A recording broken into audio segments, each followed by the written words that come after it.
go to the YPWW. Yeah. That. So Ma, I gotta go to the Get Down. Ma, I gotta go to the Get Down. And she knew out as much as I was in the drums, as much as I was into this Get Down thing. Yeah, she knew it. Like, well, you're not getting in any trouble. You always come home on time. All right, go ahead. That's kind of crazy though, because most parents like that, especially the ones that are super saved and stuff like that, they're not gonna allow you to leave going over church to devil worship to go like anything outside of being at YPWW, Sunshine Band, all of that.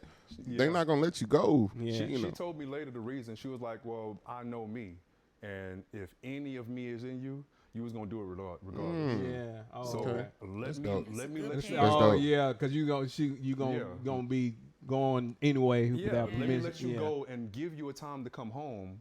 Yeah. And then you're gonna realize the faster you come home as far as the time frame, the more I'm gonna let you do more than you want to. And by the time I was 15, bro, I was out. I'm wondering why everybody got to go home at 10.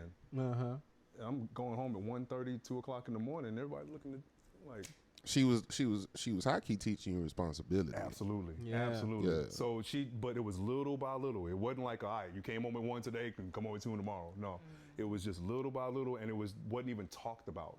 It was just, it got to the point, I'd say around skipping all the way till I was about 15, 16, to the point where it's just come home before it's time for me to go to work. Yeah. And that's at 5, 6 o'clock in the morning. And of course, I would never abuse it. And because I never abused it, she just kept that up. So, man, that's nice, man. That's crazy. I never knew about that. Yeah. Hip hop being legal? Yeah, that's crazy. Yeah, bro. It's one of those things I wish they would tell on documentaries, that hip hop was illegal. We had to plug up to the light poles when they had the little plug at the bottom. That's when, and no, mind you, at that time. when that street light come off, when the street light, yes, street light come on, that's when we got to plug out. So wow. On top of that, there was only, between that time frame up until '88, there was only 5, maybe 6 major DJs in the world in New York. So those are the only people that had equipment. So when they announced a Get Down, you went. Yeah. And you were just experiencing the B-boys, the graffiti, the B-girls, just hip hop culture. Just everything. Yeah. We just like, what is this? And whatever it is, I want it. And it was not bottled up yet. So when commercialized. Once of course the first rap song hit that was national, we were happy but not happy at the same time. So there's a hate love that goes along with that first song. The Sugar Hill Gang song. Yeah. It's a hate love. The love is the fact that you're now seeing what hip hop is. Everybody's seeing what it is. The hate is none of those rhymes were the original people's. And it's documented. Though they literally got that because they remembered everything that from the Get Down. Yeah. And they just went and put it on tape. That's even in one of the songs, the guy is spelling out somebody else's name and it's not his. Oh, wow. Yeah. That's not his name. The person that's rapping. Wow. Oh, man.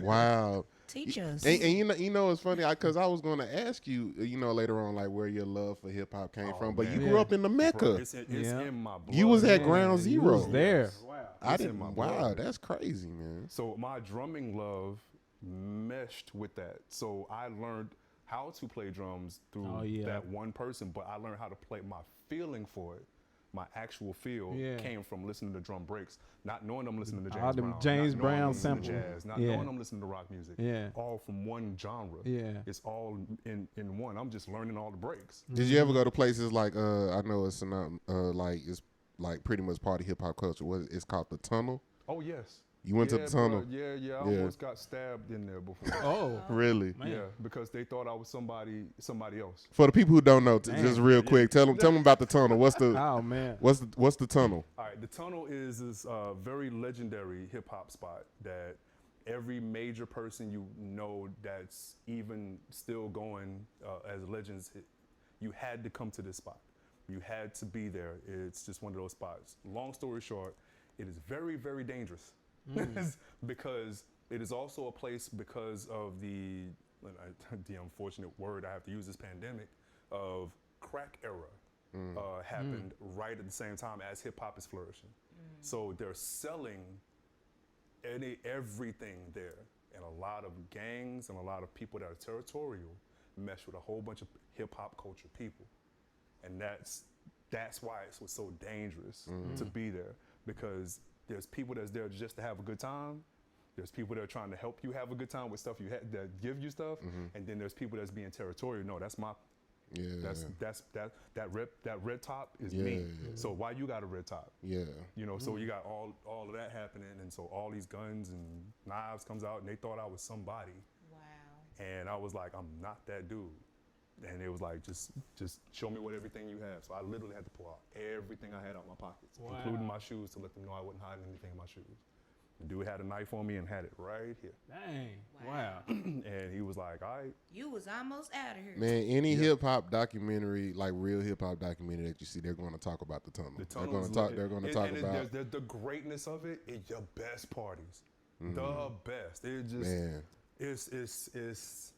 I really wish I could just put it into feeling. Just make sure I don't look like somebody they ever. Hey, brother, I'm not even from here. I am not Kirk Thurman. That ain't me.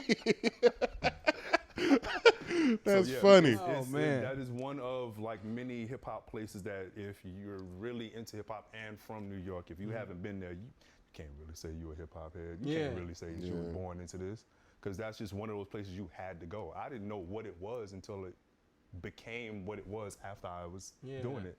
Then my mom saw it on the news and she was like, yeah, you can't go there no more. I'm like, oh man, I'm going anyway. I'm going anyway. Right. I went anyway. And you know, I would see Ja Rule when he was a Cash Money Click. I would see Fat Joe. I would see, a lot of people don't know that DJ Khaled is a worldwide DJ because of like places like the Tunnel.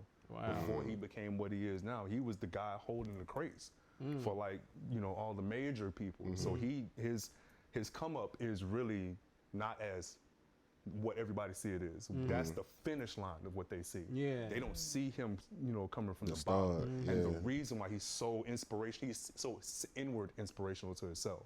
And why he's that way with his, with his child. Yeah. Like, oh no, you gonna be somebody. Wow. That type of thing. Yeah. Cause I'd be, no, you're not going through what I came through. Yeah. You're gonna have it easy. But it's gonna be a lot of drama with him, just like it's, because people not gonna understand the come up. Yeah. Right. They're not gonna understand the reason why you have the silver spoon in your mouth. So